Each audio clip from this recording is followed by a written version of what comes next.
Y aura-t-il, oui ou non, un circuit dédié au sport mécanique dans la région de Beaufort-en-Vallée?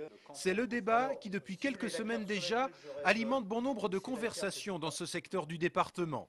Début février, un collectif opposé à ce projet s'est constitué, avec à la clé une pétition qui a déjà recueilli plus de 900 signatures. Ce soir à Brion, ses opposants tiendront d'ailleurs une nouvelle réunion d'information. Pour eux, la géographie du site, avec ses pépinières, ses maraîchages et ses zones inondables, n'est absolument pas adaptée à l'implantation d'un circuit.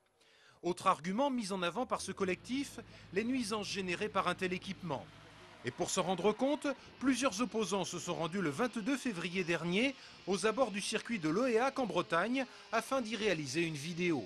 Nous avons fait une équipe pour aller voir et nous sommes allés voir les gens, bien sûr. Est-ce que c'est vivable un circuit?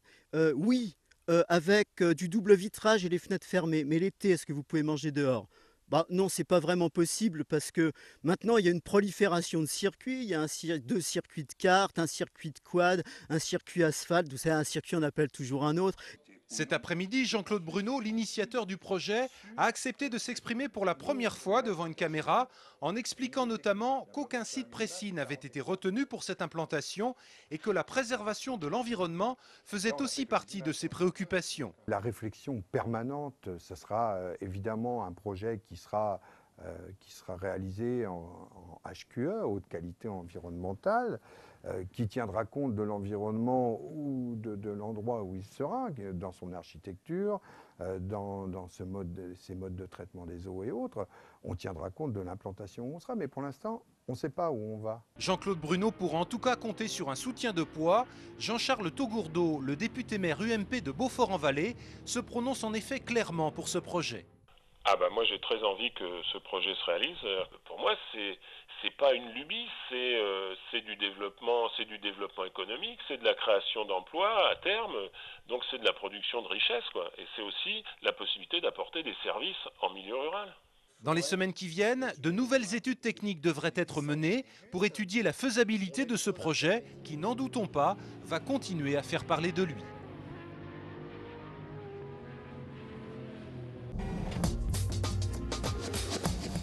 De la maternelle à l'université, c'était le mot d'ordre aujourd'hui des quelques centaines de personnes qui se sont réunies en fin d'après-midi devant les grilles de la préfecture pour défendre l'école publique à tous ses niveaux. Chercheurs, enseignants, étudiants, mais aussi parents d'élèves répondaient à un appel national et se sont réunis pour contester une nouvelle fois les réformes en cours ou à l'étude du système éducatif. Nous sommes obligés de nous mobiliser pour dire que ce n'est pas comme ça qu'on fera évoluer ce système éducatif. Certes, nous n'avons pas toutes les réponses, mais ce que nous demandons, ce que ces mouvements demandent depuis plusieurs années, et notamment sur l'enseignement supérieur et de la recherche depuis un mois, c'est d'ouvrir enfin de vraies négociations sans que la question des moyens soit l'alpha et l'oméga et qu'on tienne compte aussi des réalités professionnelles et des professionnels qui exercent leur métier et de comment ils voient les choses.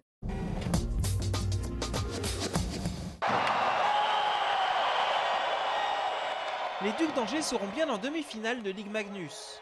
Il aura finalement fallu 5 matchs pour venir à bout d'une coriace équipe d'Amiens, mais dans ce match décisif, la victoire angevine ne souffre d'aucune contestation. Hier soir à la patinoire du Haras, les hockeyeurs angevins ont clos la série des quarts de finale en assurant le spectacle. Pourtant amputés de leurs deux attaquants vedettes, Jonathan Bellemare et Eric Fortier, les Ducs d'Angers ont rapidement mené la partie 3-0. Même si les Amiénois sont revenus à 3-partout en l'espace de 7 minutes, les Angevins ont bien fini le travail par la suite.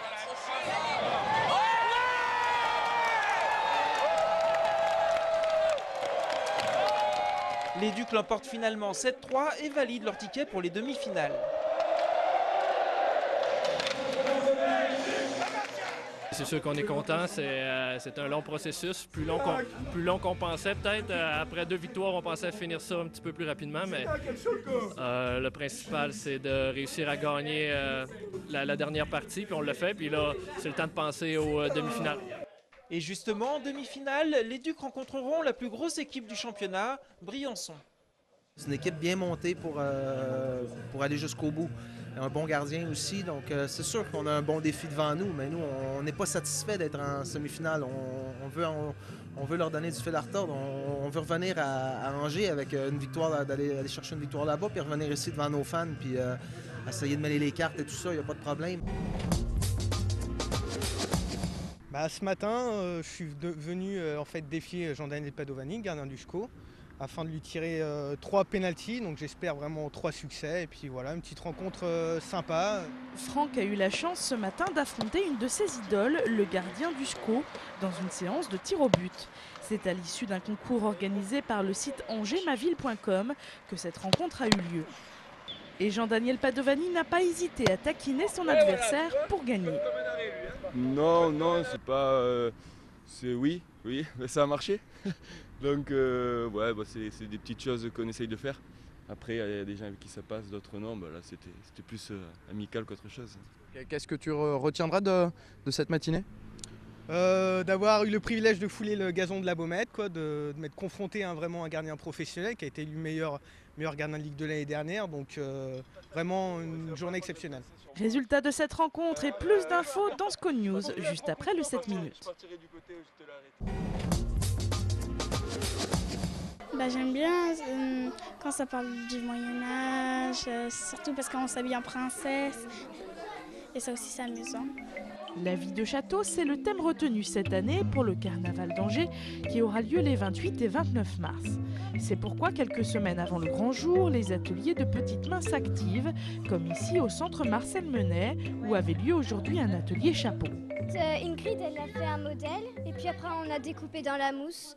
Il y en a qui ont choisi d'autres modèles comme celui-là. Puis voilà, on choisit nos modèles.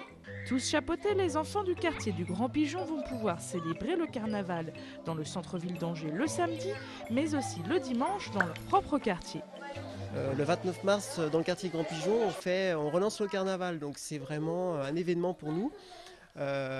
Donc là, tous les habitants se préparent, on crée des chapeaux, des costumes, un char également. Voilà, il y aura une fanfare ce jour-là, donc un défilé dans le quartier, ça va être un moment fort. Le carnaval, c'est les 28 et 29 mars. Toutes les bonnes volontés sont les bienvenues pour les préparatifs, des costumes et des chars.